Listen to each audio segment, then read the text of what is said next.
Hello, everybody. This is Jules, and before we begin, I would like to say a few things regarding this wonderful podcast. This is a project that I have been thinking about since 2019, and it's only now that I have managed to get it going. So I do appreciate that you're taking the time to give it a listen. I want to take this opportunity to thank the Creative Caravan that has supported me in the production of this podcast. Also, a very big thanks to each of my guests who allowed themselves to trust me with their stories and helped me in creating a space where people can feel like they can relate to one another, learn from one another, and find a sense of belonging. Enjoy!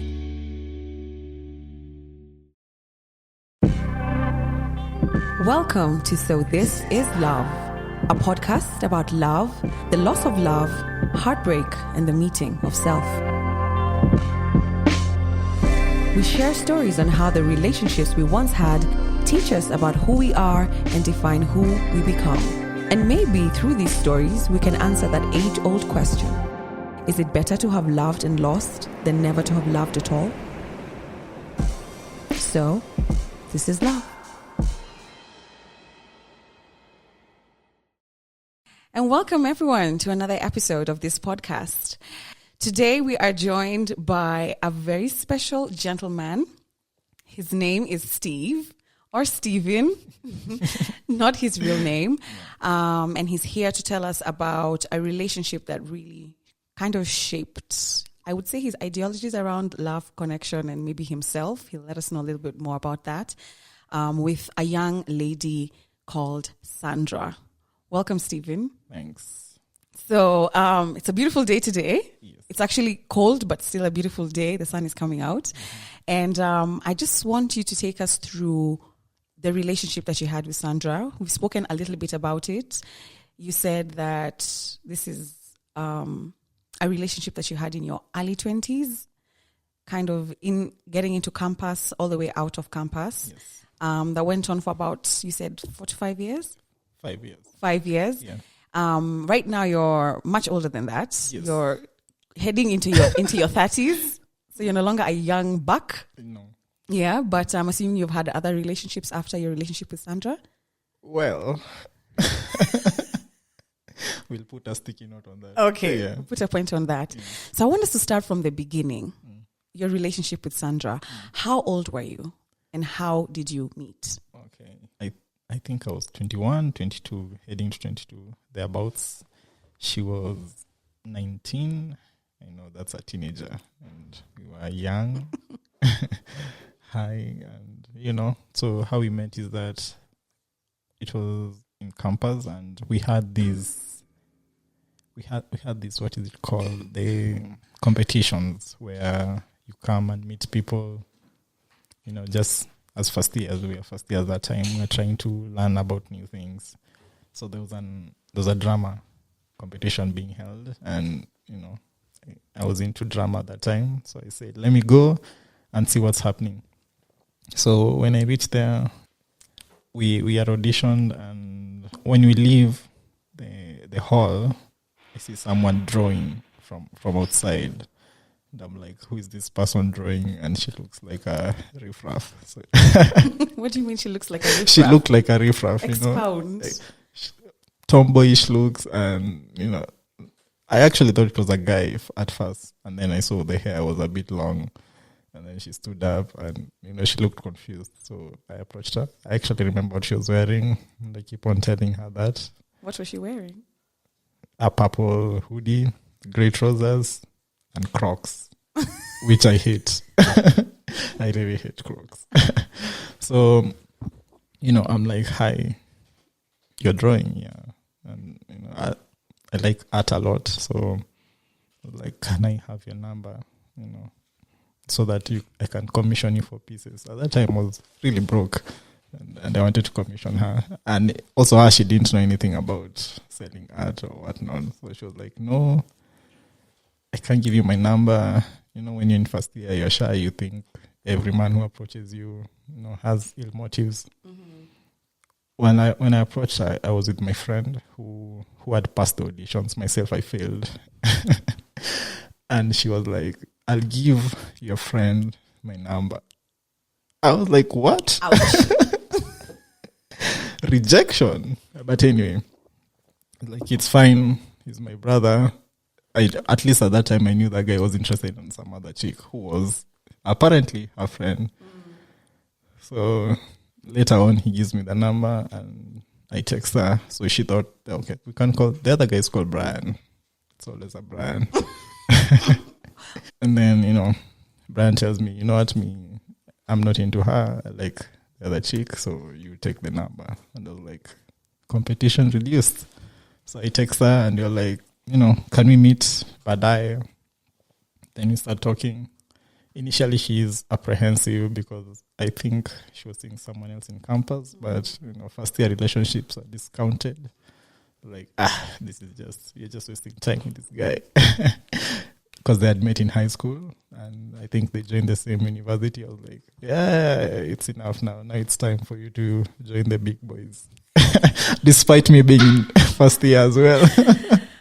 You want to roll with the big boys. When you like something, you have to torture yourself. Yeah. So we started talking, started hanging.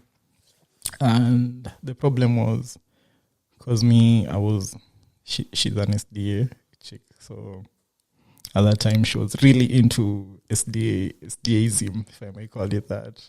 So I'd never see her on Saturday. Actually, on Friday, from Friday evening, SDAs have this thing called Vespers. So which starts on Friday evening all through Sunday morning. So I'm like, oh my God, we're in campus. I can't see you from Friday to Sunday morning. And that is the time in your campus when Shere imeshika. I'm like, where are you? No, I'm in church. I'm like, oh God, what am I into?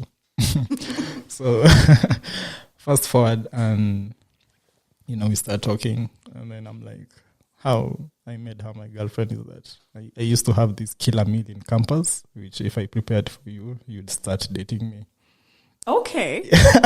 In campus, people are a bit broke at that time. Of course, we all were broke in campus. We all eat domin, ugali, and skuma every day. Every day. And saucy and soya and all that. But I remember when I had my first help, because she was SDA, she didn't like meat. So like, what is the next best thing? Of course, people want to think it's saucy, but that's not it. So those eggs, bachelor meal. The ultimate bachelor meal, ugali and eggs and avocado. So I made her that, but minus the ugali because chicks are not into ugali and shit. So I'm like, okay, I'll put you rice and some spaghetti. So I prepared that. And she was like, you cook like this every day? I was like, yeah. You're sure? Yeah. So I think she ate into my budget kidogo. Because now I had to keep up appearances. So by the time she realized this guy does not live like this, she was already in. Smart, yeah. So when she came in the next Sunday, I was like, you know what? I like you, and I think from the way I'm going, I need a life partner. So what do you say? At 21, you knew that you were ready for a life partner? Well, I really liked her. Okay. That's the other thing. Right. Because, of course, there are other chicks in campus, but I was like, hey, this one is a bit different. Because also she was hard to get. She was always unavailable. Maybe I'm attracted to those kind of people also. But she was always unavailable. And I was like, hey, this is a challenge. I've never, I can say they used to come easy. But for her, it was like, she had a standard. She was like, you can't just treat me like this and that. You need to show me that you're interested in me. And I was like, you said you're 19, you're sure? And then I saw her ID and yeah, she is 19. Then we started dating and that kick-started our journey. 5 years, yeah.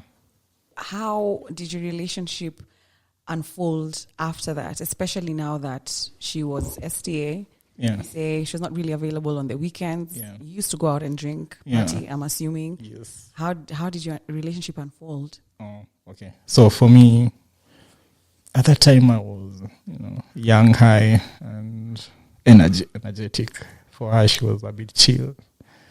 I was like, so how do I bring her to the other side, remove her from the narrow path?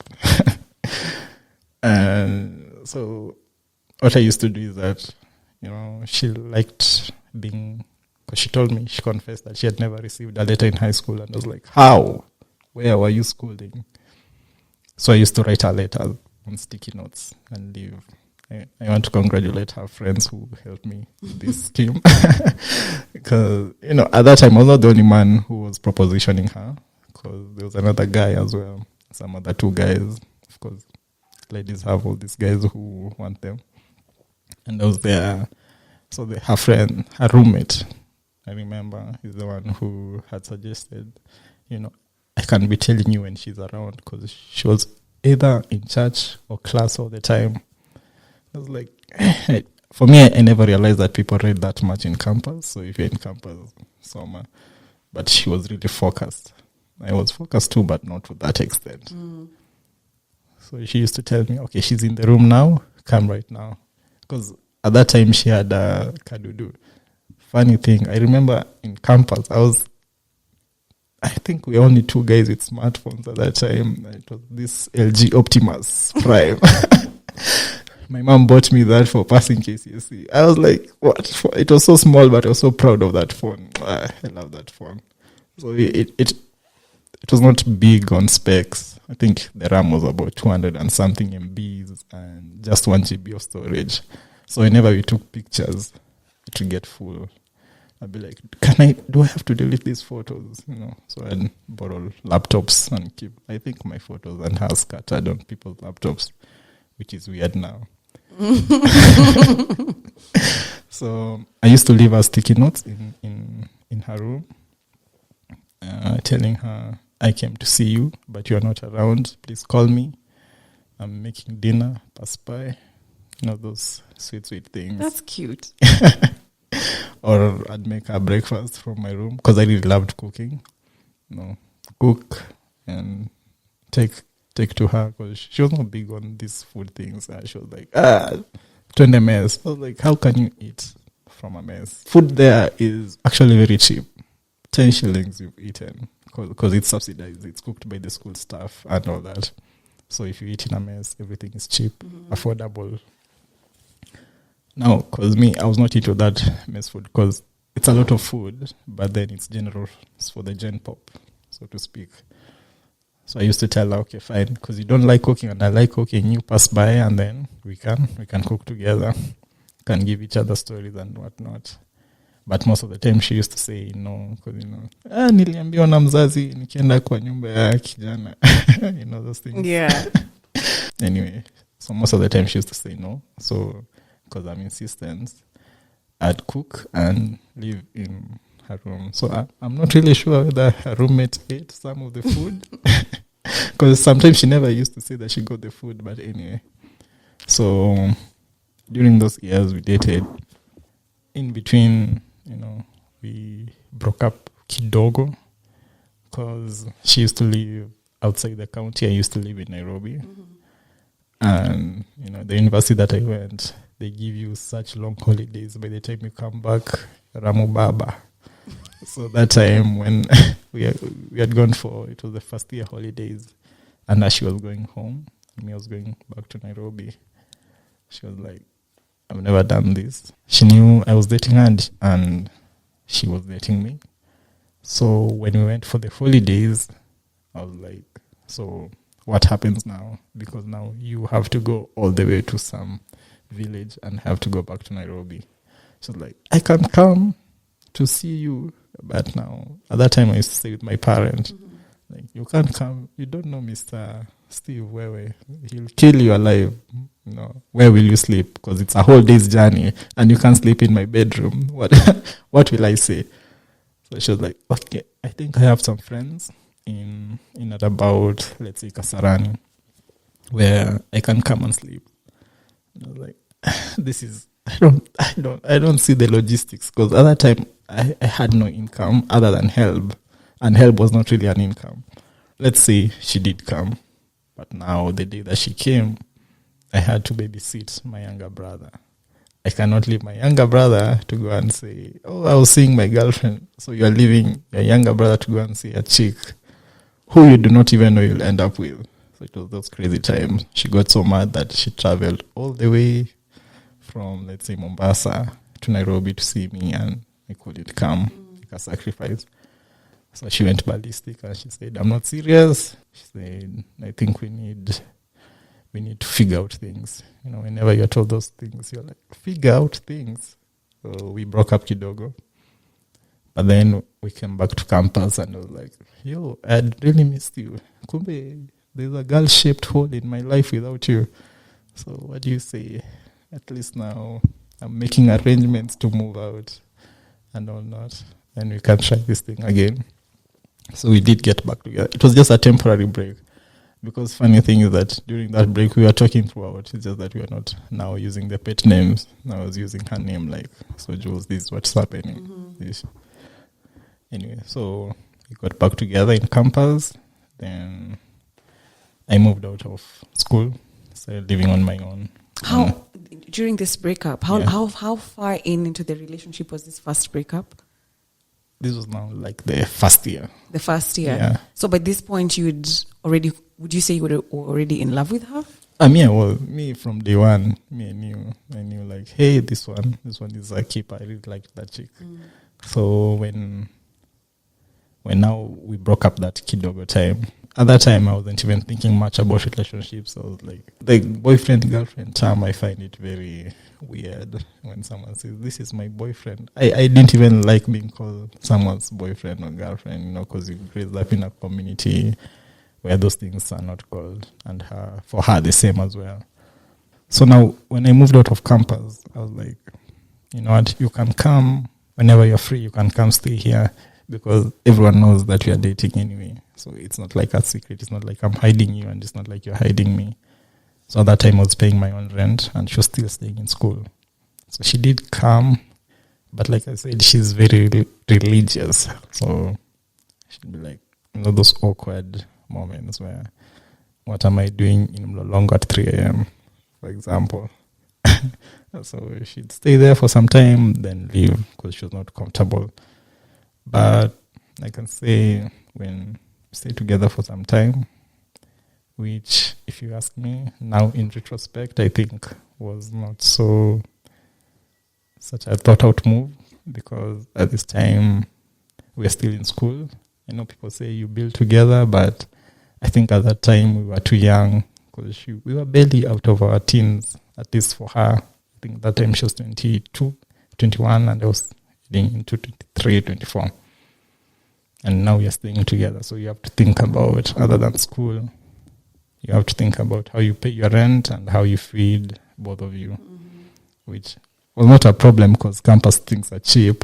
But then I think you need that time also to figure out your life and know what you want to do rather than just get focused into the relationship so much. So that's what happened. We stayed together for some time, on and off. She got her own place as well. And we are really proud because now, we have two places. At least that's how I was seeing it. When you get bored of our neighbors here because of, things that campus students do, we'd go to a place. Yeah, so for some time, stayed together. Then we finished campus, graduated together. Have those, those weird photographies that people take holding each other. I was like, please don't make me do this. She wanted us to draw our caps online. And, well, now in retrospect, I think it's important to do the Sakaja. No offense. Now that Sakaja has made it popular for people to take photographies. So she wanted me to carry her and throw her in the air. And I was like, see how I look. I mean, she's going to break me. And if you imagine I'm looking like this now, that means I was skinnier then. Yeah. Anyway, so for the sake of love, makes you do weird things. We did take those photos. I still have them. Now they make me laugh because it was just awkward. We did makeup and all that for graduation. I was like, I don't even like pictures that much. But anyway, we did them. Moved out of school. I came to Nairobi. She went back home because she didn't have a job. At that time, I'd already gotten work in Nairobi. So I was working and we are trying to look for her employment now, opportunities in Kenya. Tulitafuta kazi. Yeah, but she's smart. So we remember we used to do these campus challenges. And I think that's what helped her get a job because one of them managers which is weird because now he's my friend and her friend and he knows about us. So I wonder how they relate at work. But anyway, now he got her a job in one of his companies, and she started working.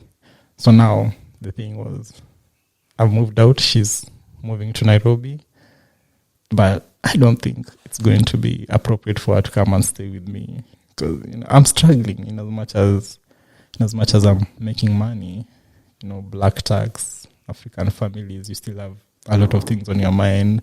You also want to, this is your own space now. You want to play FIFA from Friday to Sunday morning in your boxers. You want to walk naked, without someone telling you, hey, Fango, we have neighbors coming. Where are neighbors coming?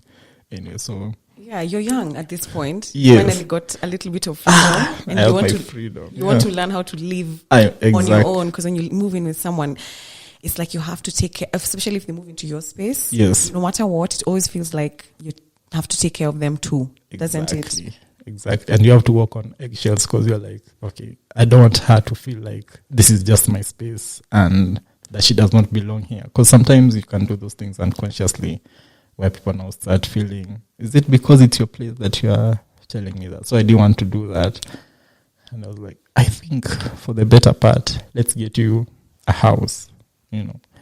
We can chip in rent, because I was earning much higher. At that time, well, I was still in campus when I got this job. So I had a lot of money. Yeah. Because in campus, when you're told all this, because I remember when I got my contract, I was like, you're paying me this much? You're sure? The manager was like, you're not even reading your contract? No. I was like, at that time, young and foolish. Anyway, so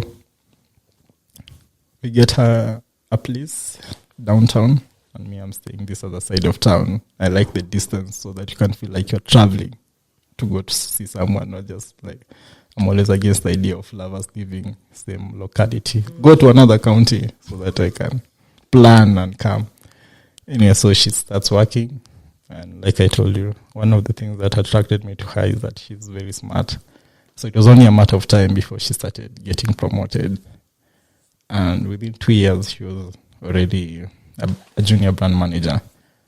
So by that means her scale salary has gone up way higher than mine.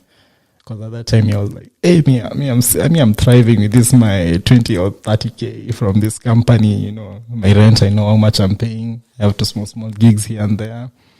And her, because she was really focused, she always knew what she wanted. For me, I was, okay, in terms of jobs and expectations, she knew what she wanted in her line of career. For me, I was like, let me try different things and see what sticks. Because, she's also a creative, she's an artist. So she abandoned that and went into corporate. And within 2 years, she had risen to a junior brand manager. Now it's time for her to move, because, you can't, wherever she's staying right now and where her work is, things are different. How much was she earning? How much more than you was she earning? Hey! Let's say almost 3 times as much. Wow. Yeah, because, I signed this contract while I was on my 3rd year of campus, right? And heading into the 4th year.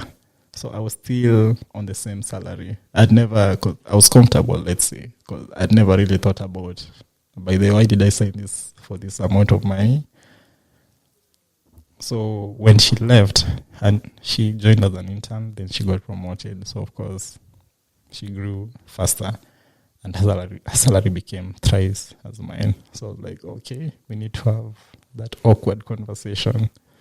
But I can't say that money really was part of the problem, because it's not that none of us was not working. Just that we all knew how much each earned. And by this time, our expenses were minimal. My brother had finished school, and because she's like the third born or second born there, she was not really too much black tax or something. So all the money was hers, and my money, most of it was mine. So I could say that our salary together was this. Yes. Okay. Yeah. Did the fact that she earned more money than you affect the relationship in any way? Well, not in my end. I can't talk on her behalf, but for me, I can't say that I ever felt threatened. Of course, initially when now people are like, yo, I saw your chick hanging out with Caroline Motoko. What are you doing in Mlolongo at 3 a.m.? So she's like, when people now start giving opinions, that's when trouble starts seeping. Because I also know that's what led to the breakdown of the relationship. At this point, we were okay.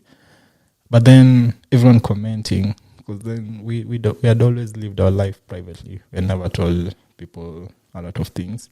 So now, after campus is when now we started inviting our friends over, treating them, living, how can I say, just having these parties, like I'd say, Jules, come over to my place, we're having a luncheon with my friends and all that.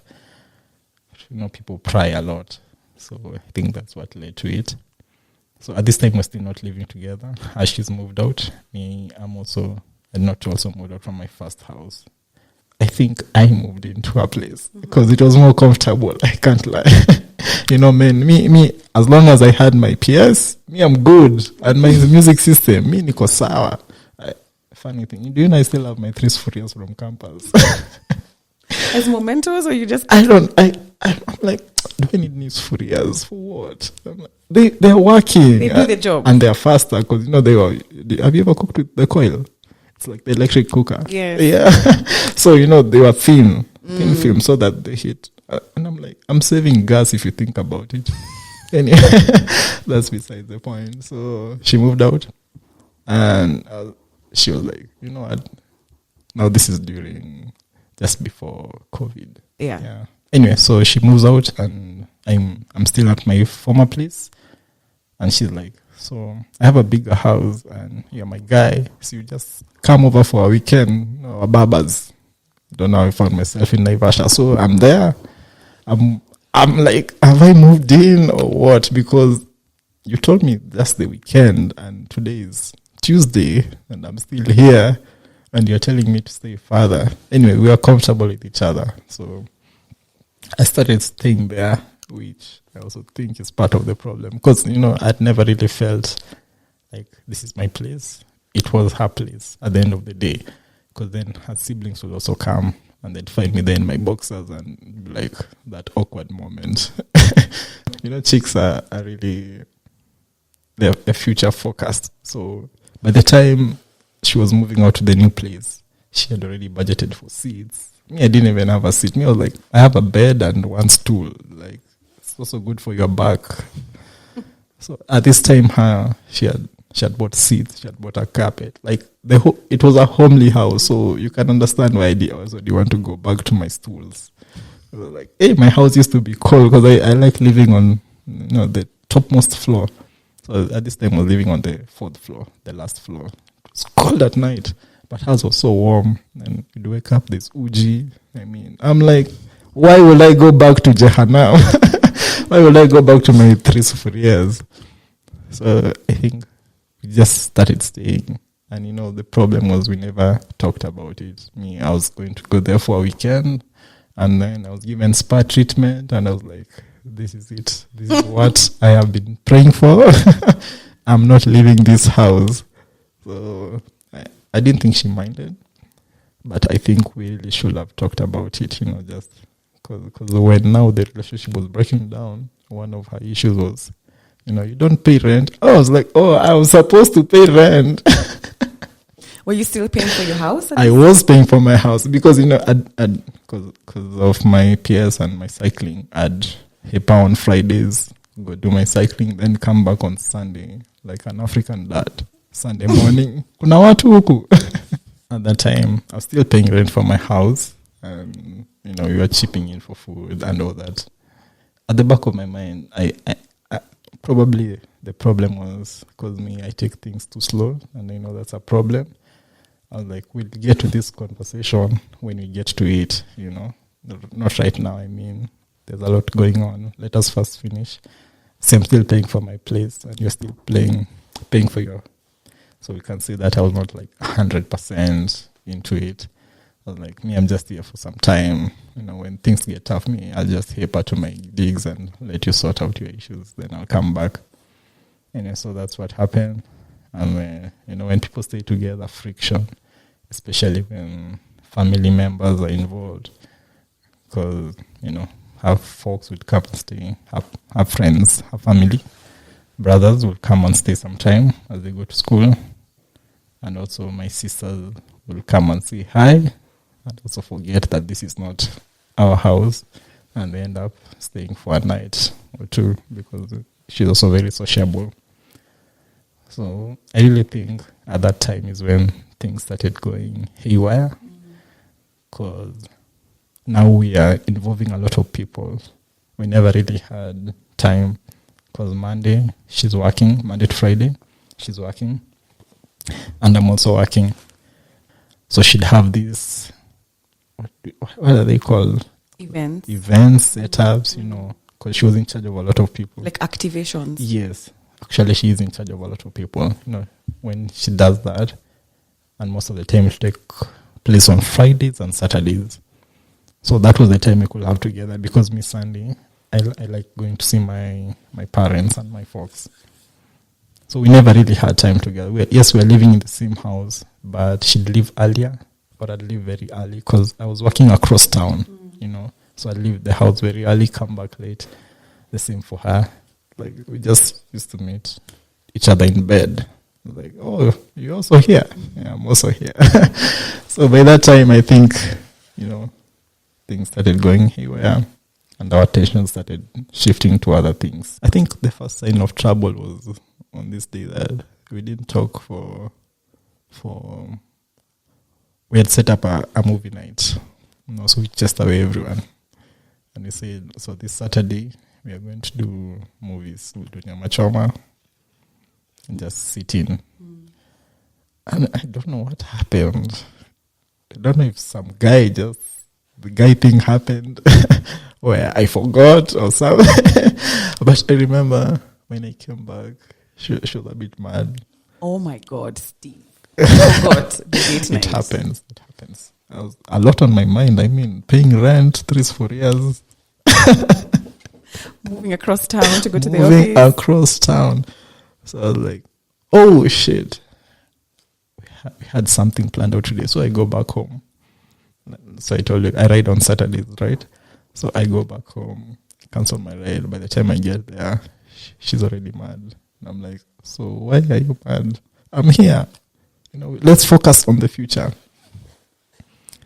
And then we get into a fight. We'll still do our Nyama Choma. We eat without talking to each other, because food is separate from the issue. So we eat, but then we are angry at each other.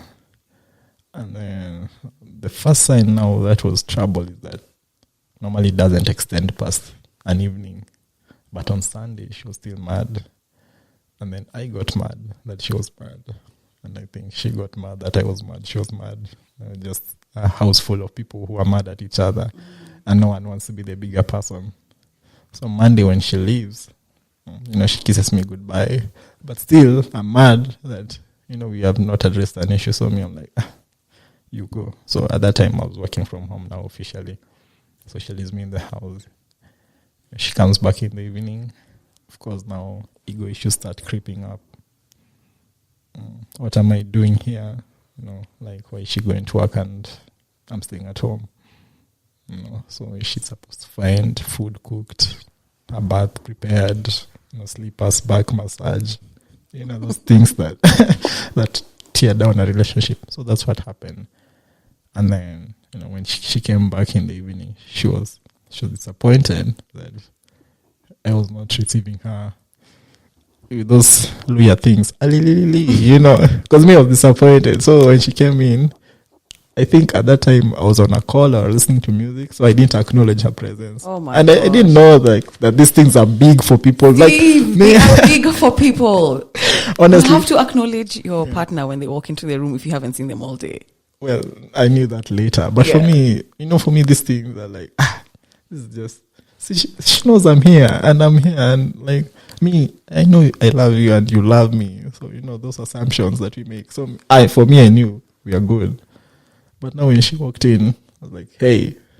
So I think she thought like I was mad or something. But that time we had moved on. So she came in, I didn't acknowledge her. I was just like, Karibu.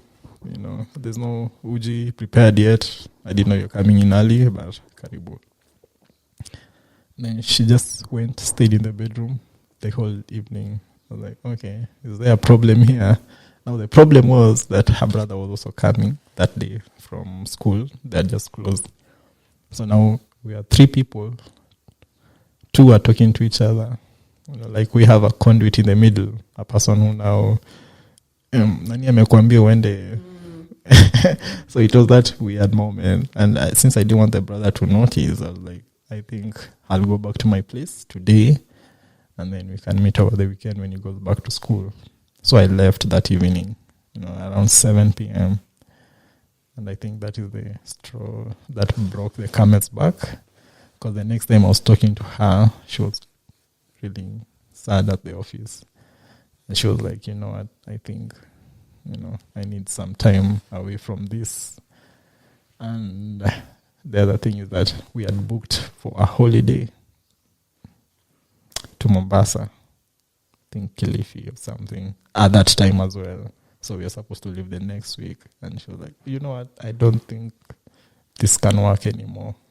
It's too much going on. So let's just go our separate ways. At first I didn't believe it. I was like, CSI, Kakamego, CSI, those prank shows. But she was really serious. By this is the breakup. This is not her saying we can't go to Kilifi. Well, we did go to Kilifi because we had paid. It was a lot of money. I was like, you know what? We'll solve this in, there's nothing a beach can solve. Or sex on the beach. The cocktail. The cocktail. Well, when we went to Kilifi, at that time she had just hinted. She was like, I don't think we're on the same page in this relationship.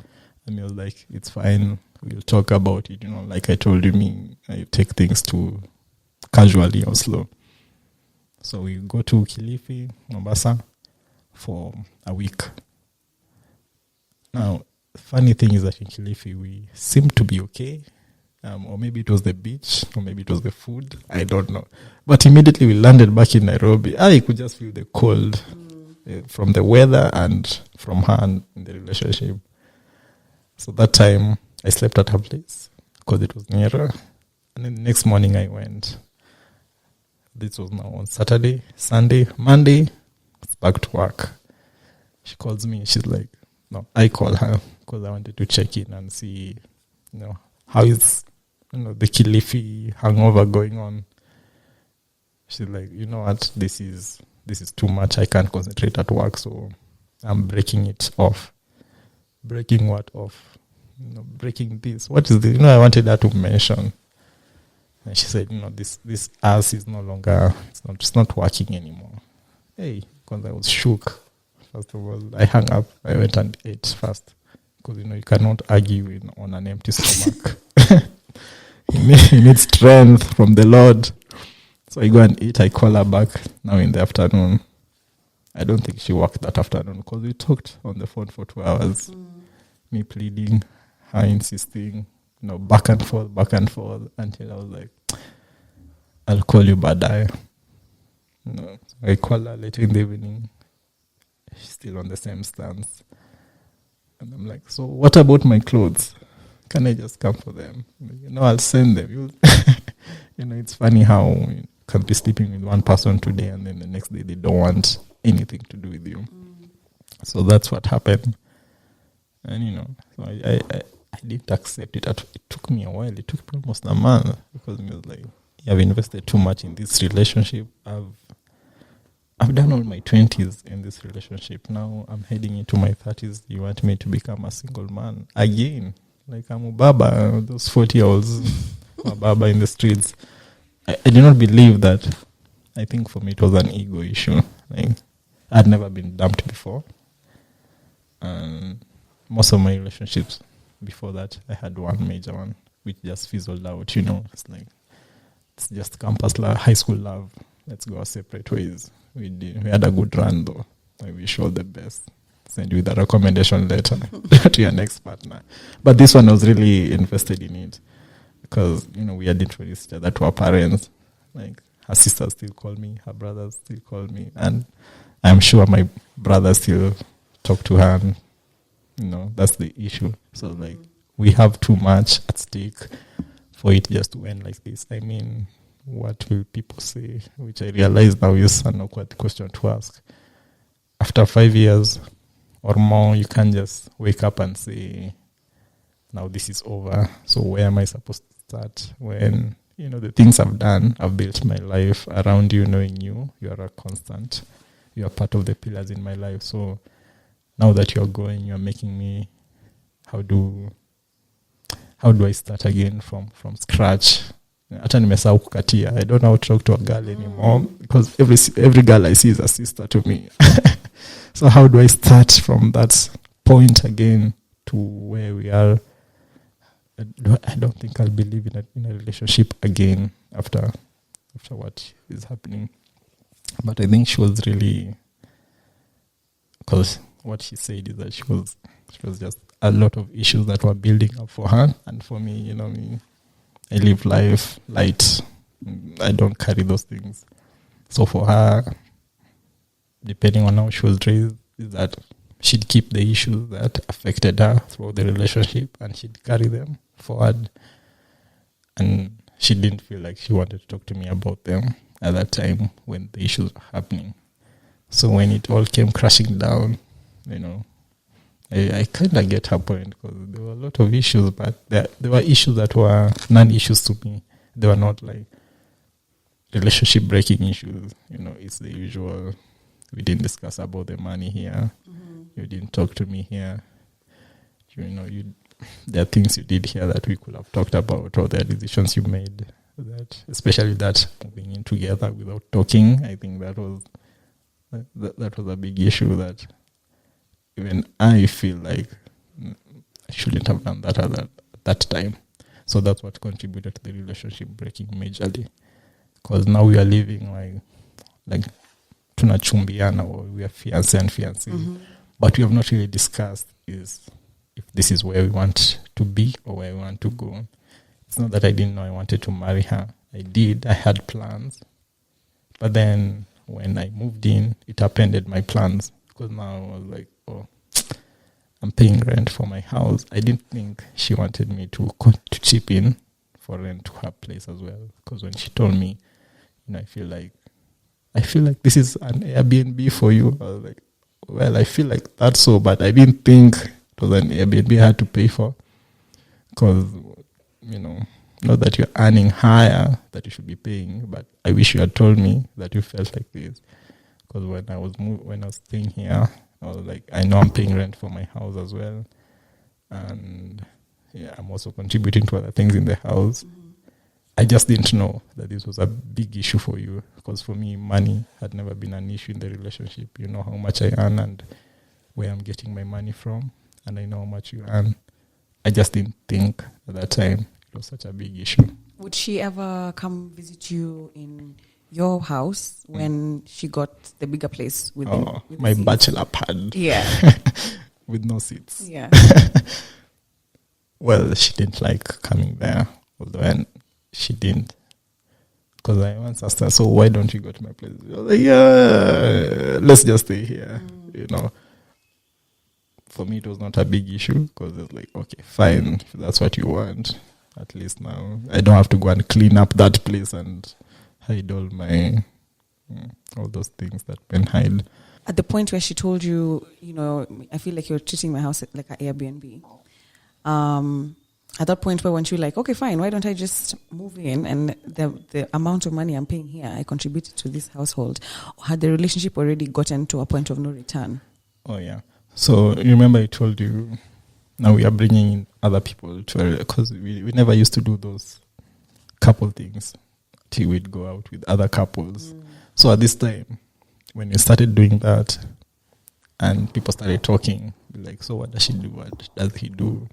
I think that talking to each other with other people kind of seeped into the relationship.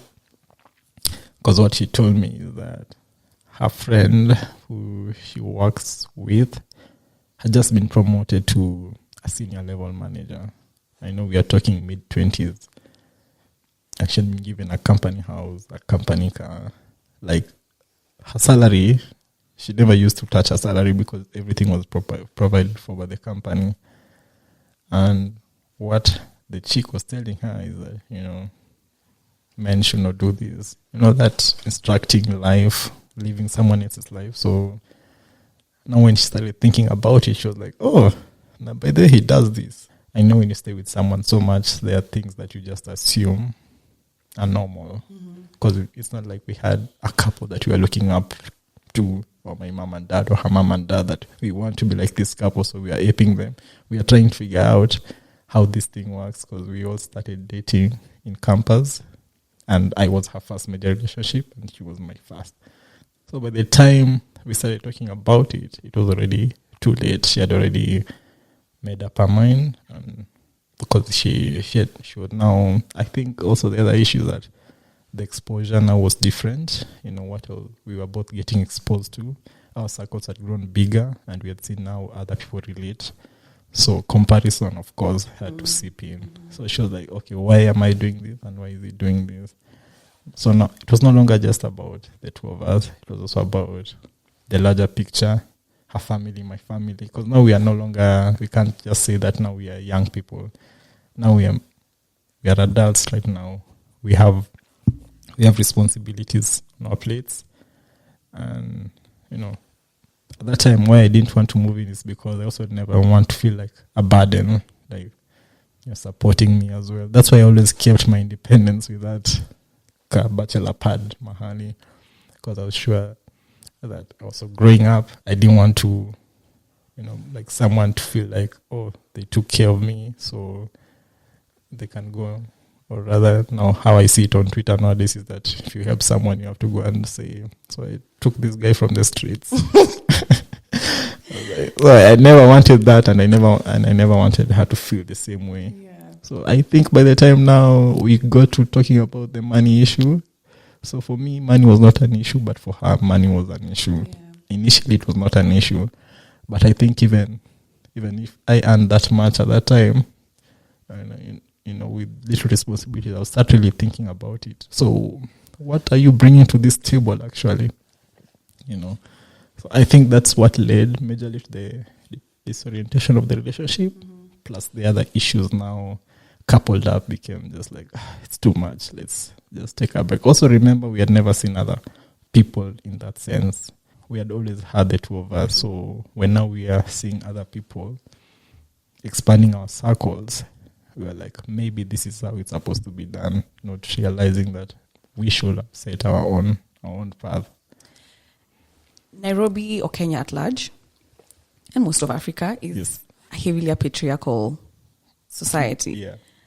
If the roles were reversed and you were making, let's say, 100 G's a month take home, and she was making her 20, 30K, do you think maybe things would have turned out differently? I can't say, because, like I said, she's very ambitious. I admire that about her. So eventually she will still have made it. However, I don't think, for me, like I said, it was not an issue at all. So I had no problem supporting or living with her that time. Because when you used to stay in campus, when I had my place, I was okay with it. I was like, how much is rent? It was really cheap. It was like 4K. So you see, it was not an issue for me per se. So I knew, as a man, like you had said, in our society, these are my responsibilities. I pay rent, I pay food, and all those things. So I'll provide. Me, I have no issue doing that. So it would not have been. So I think because she was also raised in the same breath, and now I am here in her house, it was like, so this is different, because her father used to provide a lot of things for her. So when she sees how her father is, and then she sees the man she's dating, there's a disconnect, And for me, although I felt it at times, I was like, I'm just staying here for one more day, then I go back to my bachelor pad. Because I wasn't like I was moving there. I was paying my own rent. So I was like, so she knows I'm paying my own rent, and I'm not earning a lot, but I'm paying my own rent and I'm still buying food here. So maybe we should have had that money conversation earlier, but it was not the only thing that led to the breakup. Yeah. All right, so tell me about the breakup. I just briefly, before we finish, I want to know how the thing was for you. You said it took you about a month to accept it, but are you over it? Do I look over it? I can't tell, Steve. I can't tell. I think you are. Yeah. I think you are. I think you're over it. But I just like to know, because a lot of times it's clear how women are when men don't talk often about heartbreak, which is why I was very excited to have you here today. Yeah. But I'd like to kind of know, how did you deal with that? What were you feeling? What were you thinking about yourself after that breakup? And at what point were you like, okay, I think I finally got over this? Yeah. Did you get under somebody else, or is it over somebody else to get over this other person? Side by side. Or side by side. Well, so I did a lot. I don't know if you know psychologytoday.com. No, I don't. I did a lot of reading. How to win her back. Bless your heart. How to win. But there was really, I was in too deep.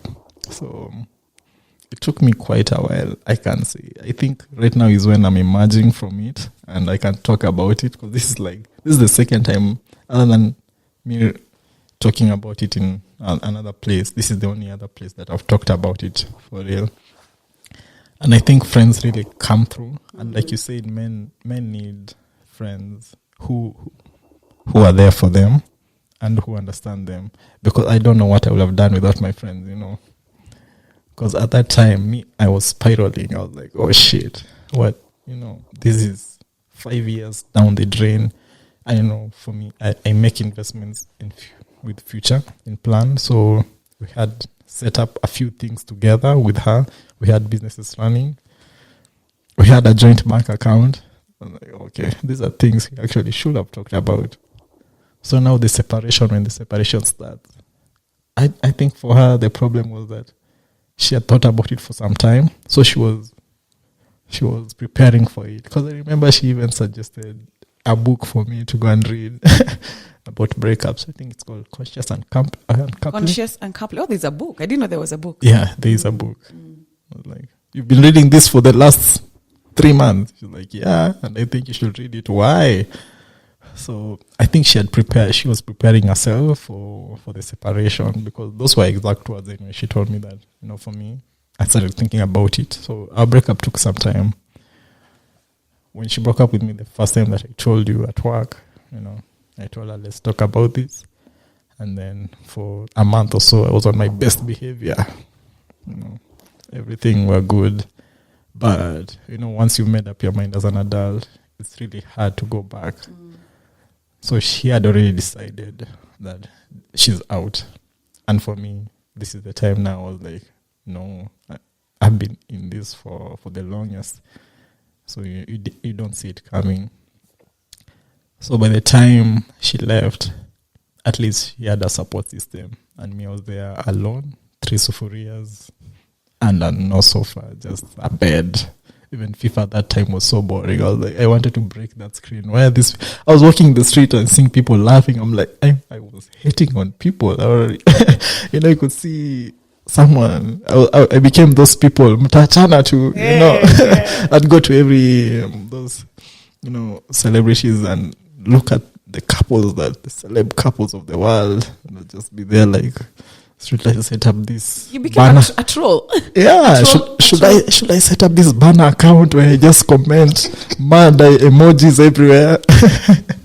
Oh man. Yeah, it was crazy. So at that time I knew, because now like I told you, I started reading Psychology Today because I wanted to understand. Because she had told me go and read Conscious, and so I read the book.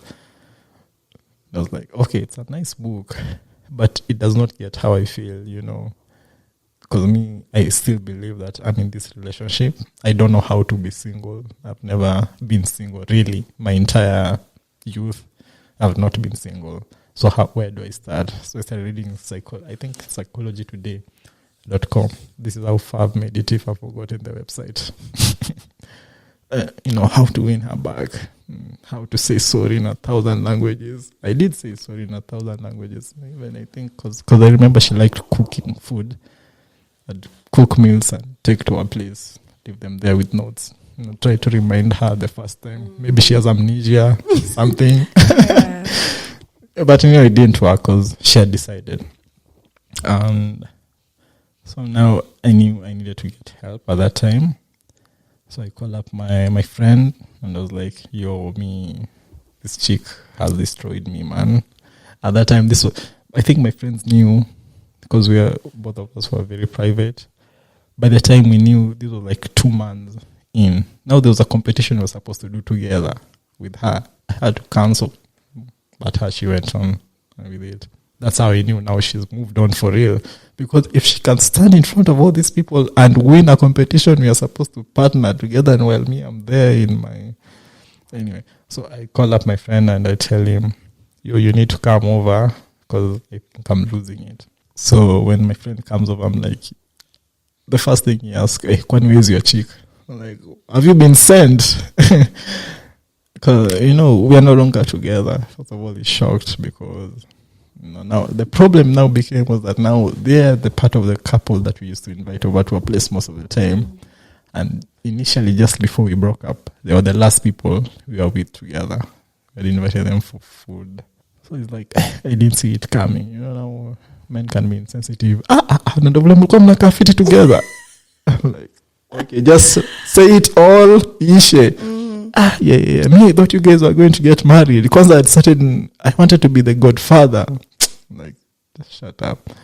So, when he realized it was serious, is when now, I used to think Diamond was lying. Like, silali.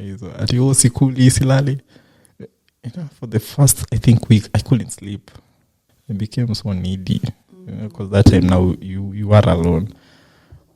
And at call, because you're used to talking to this person every other day, so unconsciously you'd even call someone else her name, like, hey, Sandra. Like, oh shit, we're not together anymore. So you had to go back from scratch. But I think at that time my friends really came through because I went to stay with one of my friends. It was that bad. I went to stay with one of my friends for a week because me, I'd refused to eat, to cook. I was like, what is the purpose if I don't have you?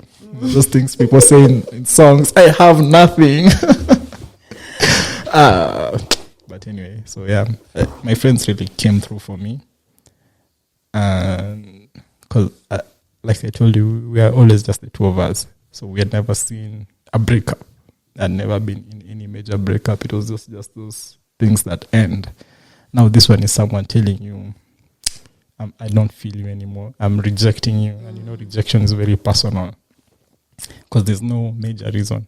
So what is the major reason that you're breaking up? So that I can fix it, Right. But you can't fix some things. They're just broken. So even when you tried, like, just tell me what the reason was. What's your reason for a breakup?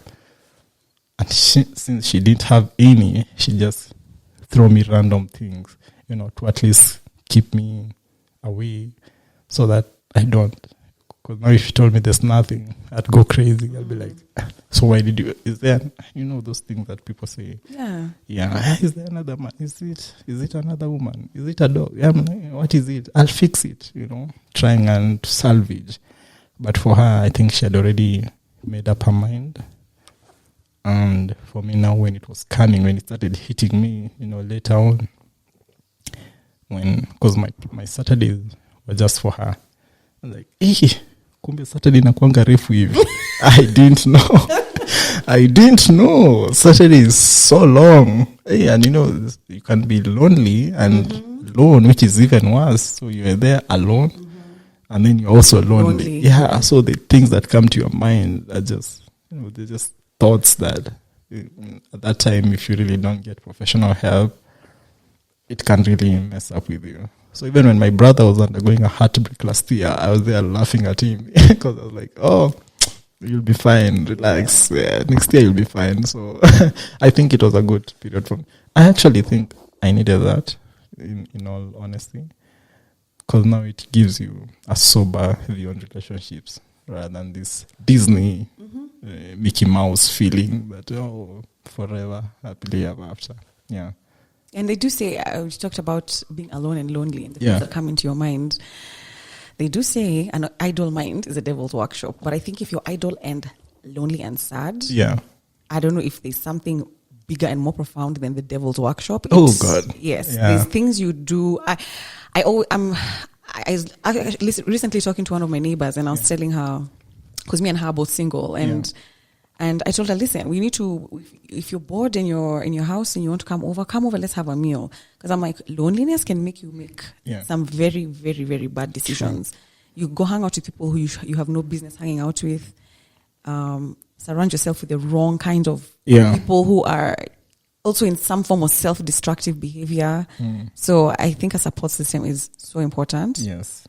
And I'm happy at least you had a bit of that. Yeah. It was crazy. So where are you now in relation to that situation? Now I think I'm in a better place. I think I've been able to assess. I didn't get into a relationship immediately after, because I know for guys, you're like, I'll just get another chick. But I wanted to assess. Like, I made a conscious decision. I said I'm not, because I remember that when it started hitting me, I like you said, things, you start thinking about a lot of things. So at that time, I think I drank a lot at that time. Hey, I was like, where's the next party? I wanted to forget. But it was not sustainable economically, socially, and you can't drink every day. You still have to go to work. I remember I even resigned my job because I was not performing. Oh wow! Yeah, it was crazy.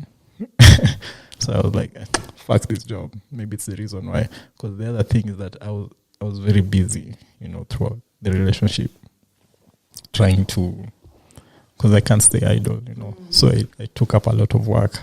So I quit all of them, and I was like, oh, my savings are running out.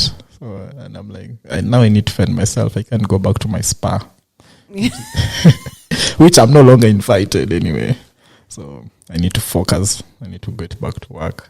And, the good thing is that my boss at that time still had out an olive branch for me, but I never took it because I was like, every time I go back here, it just reminds me of her, because she used to come and stay at my workplace. We are that comfortable. Anyway, after that, I think it took me almost a year to get back to normal, because I was so invested in it, and I had, the hopes and dreams that you have, and then they're just taken away in one day. So my investments, I was like, if I go with the mutual account, I don't want the money. If I could go back, I want some of that money. So what I did is that I wanted to feel the pain so that I'll never forget it. And also so that I know whenever I can tell the signs when they're coming. Because I could have taken a shortcut and escaped from the pain and numbed myself with drugs. But I wanted to feel everything. I wanted to feel, like when you're an addict and then you're taken to rehab, the withdrawal symptoms. So I wanted to feel all those symptoms. And I made a conscious decision to feel all of them. So that's why it took me quite some time to be able to make peace with it. Because I was still like, I'd go to and ask my friends, should I call her? Of course I've already called her, but I just wanted them to affirm me. Should I call her? Like, no, don't call her. Then I go to another friend. Should I call her? Yeah, call her. They'll be like, yeah, I've already called. She didn't pick though. Call her again later in the evening, So I think that time I made Safaricom shares rise. So Safaricom, you owe me one. Shout out, shameless plug. So now when we sat down and talked, but like 6 months after, when she was now sober, and like, when you're now both dealt with the feelings of the separation, like, I still want the separation. I was like, oh shit, you mean distance, my absence from your life has not been detrimental? She's like, nah, I'm actually driving, bro. Wow. Well, she didn't say that, but she looked good, But I think at that time is when I started making peace with it. And I was like, okay, fine, she's gone. The best I can do is now pick up myself and get back to my life. Because, of course there's something missing, but you can't stay there. Life goes on and people are getting other things, and you can't just stay there. You can't be stuck there. You can't be a leech on your friends forever. You need to move on. You also need to be strong. And that's what happened. What would you say, knowing what you know now, what do you think was your biggest takeaway from the relationship, and especially the breakdown of the relationship? I think I should have gotten more Sufurias. Better Sufurias. Sufurias were definitely the problem in this relationship. Anyway, I think the thing that I learned most is, I think I had made her my life, which is part of the problem. And she might also have made me her life. So we were so stuck with each other, we never really got to see other perspectives. It was just her and me throughout. So I can't say I was bored of her, but I do get if she was bored of me, because that's a big issue. When it's just the two of you all the time, you need that space to breathe. You need to have other hobbies. Because now it was just all the time, just me and her. So one of the takeaways was that. And I think also just having your own life independent of the relationship. Because I think one of the things she had said for her was about who is she without this relationship, and that really got me thinking, who is she without this relationship? Because most of her friends were actually my friends, She had known I had introduced her to all of my friends, and they became her friends. So whenever we wanted to hang out, we would hang out mostly with my friends who became her friends. So I think she had like 2 friends, no offense, or 3 who we used to hang out with, but rarely. Yeah, but most of the time when we hang out with my friends. So she didn't want to be defined by the relationship that, So for us, is that there was too much. We had become leeches on each other. You talk about codependency a lot. Yes, that was the codependency. Although I don't think codependency is all wrong. Just to be clear to all the people listening, I think there's a myth around codependency, but there's a level you get to where it's a bit unhealthy. Yeah, we needed to be secure outside the relationship and inside. And lastly, just pay your rent, which is also very important. I know finances are tricky issues in relationships, but you have to learn how to talk about them. Yeah. I don't know, there's a lot of talk and a lot of everyone telling you how to run your relationship, but I think for me the major thing was that when you lose who you are at the beginning, it doesn't matter if I tell you how to run your relationship, it still won't make sense, because people are dynamic. We want to box people into one thing and let them just be that thing. I want the 19-year-old I met at that art cafe, and she wants the 22-year-old she met, insisting on the number. That's the image that we stay with, and yet we are growing, we are dynamic. So I do feel that sometimes maybe I was still stuck on that 19-year-old, and she was stuck on that 22-year-old, not realizing that we had grown and our lives had changed, so we are not aware on those issues as well. Yeah. Amazing. Are you still single? Yeah. I think I took a break because I was like, you know what? I've been in a relationship for so long. But when people say you're single, they just see someone with a Rolodex. Yeah. So today I'm done with Samantha. Yeah. Tomorrow but it's not that. I just wanted to focus on my art kidogo, which by the way has worked out well. Mm-hmm. I can't complain. When I picked up myself, things really opened up. It was tough sometimes because I remember I was left with 10,436 and 22 cents. Wow. My bank tells me 0.22 cents. So when I ran out of savings, I was like, where? I need to fix my life now. Because that was my wake-up call. I was like, okay, I'm going into debt now. And kuna kitu mbaya kama dini. So when I woke up finally from the slumber, when you pick up yourself, you also need to be whole. So I think I'm in a better place. Good. And I wish her well. And you wish her well. Now you can say you wish her well. At that time I was like, I hope the man you marry has no toes.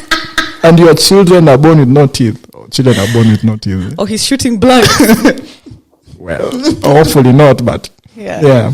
So I think we are now. Let's say we've talked.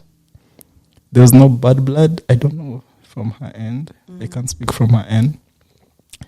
But we talked earlier this year, and it was like, the problem is that what she wanted at that time and what I wanted were different. So I was like, I wish you the best, and I'll always be around to support you. But I think that distance is important. Yeah, it was necessary, and it's also important right now. Low-key, I hope this is not like a toxic thing for me to do right now. But low-key, I think you two, the two of you, I think there's a possibility you might end up together. If, and I don't want to put your hopes up, no. Steve, or Sandra, or whoever. But I think the both of you just needed to grow up, and you needed to learn how to be adults outside of each other. Yeah. Because you were using the template of young love. Yes. To be in an adult relationship. That's true. That has bills, responsibilities. You spoke about how she had black tax. Yeah. You have your own black tax. You're still supporting people in your family. You were just using a different blueprint. And now you've gone out into the world. Yes. And hopefully maybe if you do end up together, and hopefully is not the right word. Let's just say if you do end up together, I think it'll be like the better versions of yourselves coming together. And next time, if you get into a relationship, the conversations around money need to be had. You know what? Let me even just go to my phone real quick. There's a post I saw on Instagram yesterday, and I had to save it. And I usually wouldn't do this on this podcast, but you know what? Fuck it, it's my podcast. I can do whatever I want. There's a post I saw that says 8 questions to check long-term compatibility in a relationship. Yeah. Listen, a lot of the stuff we listen to online or watch online or see online, you take it with a pinch of salt, sieve out what works for you, what doesn't. Yeah. So let me just go through it real quick. Can we talk about manage our finances in an honest, fair, and mutually agreed manner? Money is a very important conversation that needs to be had. There's a research that I heard about in a different podcast maybe 7 years ago, where this guy, he followed couples over a period of like 10 to 15 years, almost 20 years, like from the 80s. Yeah. And these are couples from different backgrounds, different races, different economic setups, different sexual orientations. You have straight, gays, whatever. And they had come up with very different findings that I can't share now because of time. But the one that stood out to me was that there's 3 things that couples fight about all across the spectrum. Yeah. The first one is money. Money is the number one thing that all couples fight about, whether you're rich, poor, black, white, Asian, straight, bisexual, gay, or trans. The second one was leisure time, how to spend it. I want to do this. I want to go there. You only want to go hang out with your boys. You want to, I can't remember the third one, but if I do, I'll mention it maybe in the notes of this podcast. But I think money is a conversation that needs to be had.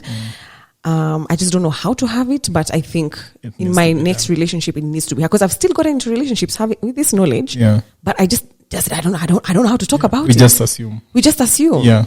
The second one was, do we feel the same way about having or not having children? Do we both have interests, hobbies, and a wholesome life outside of the relationship? You've talked on that. You've mentioned that. Would I still want to be with them if they stayed as they are, or their undesirable habits never changed? I think that's an important one, because a lot of us get into relationships saying, "Yeah, it'll get better. I'll help them. I'll change them." Actually, on that point I remember I asked a married person. I became a collector of stories. I wanted to assuage myself, and I asked a guy who had been married thrice. He's now heading into 80s. This is your 3rd marriage. Are you not learning anything? Yeah. And then he told me the mistake I made in the first is that I tried to change the people I was with. So most of the guys would say, I found this chick, but she drinks and I don't want a chick who drinks, so I'm going to change her.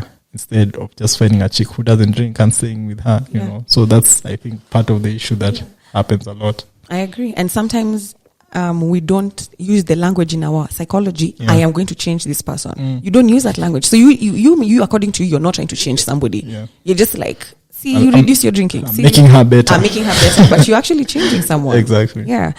What are the absolute non-negotiables or deal breakers that may lead to breaking up or a separation? Yeah. Are we able to share our sexual needs and preferences? And are these met or aligned? Do we have similar life goals, worldviews, and core values? For example, monogamy, where to live, travel, family, and how to deal with that. Can we communicate respectfully and share ourselves honestly without fear of judgment? And that was the last one. So if you guys are listening to that, probably just take note of that. But I think it's important to have these conversations. Maybe the skill is finding the wisdom to figure out when to have the conversation and then how to do it in a way that doesn't look accusatory, because you cannot be talking from a point of, I know, you know, it has to be an even playing field. Thank you so much, Stephen, for coming here today and sharing this wonderful story. And to all the men out there listening, it's okay to talk about your feelings. And the ladies who are listening, I think it's these little things that you brought up, themes that are very prevalent in our society. Like, for example, the whole masculinity, femininity roles. I think these are conversations that need to be had more and kind of adjust them, because money is sensitive. And when woman is, or the female energy is earning more in a relationship, even if you're open-minded, sometimes there's that little, that awkward conversation. Guys, if you've enjoyed this podcast, please remember to rate us on Apple Podcasts, Spotify, or wherever you listen to your podcasts. Leave a comment, and we'll be sharing with you shortly how you can be a part of this conversation if you want to be a guest on this amazing podcast. Thank you so much, and we'll see you guys here next time. Adios. Thank you. If you have liked this episode, please subscribe to this podcast and leave us a review. You can also share this podcast with a friend or two and follow us on our Instagram at sothislove_podcast. If you would like to be a part of this podcast, you can also reach us via direct message on our Instagram. This is Jules. See you next time.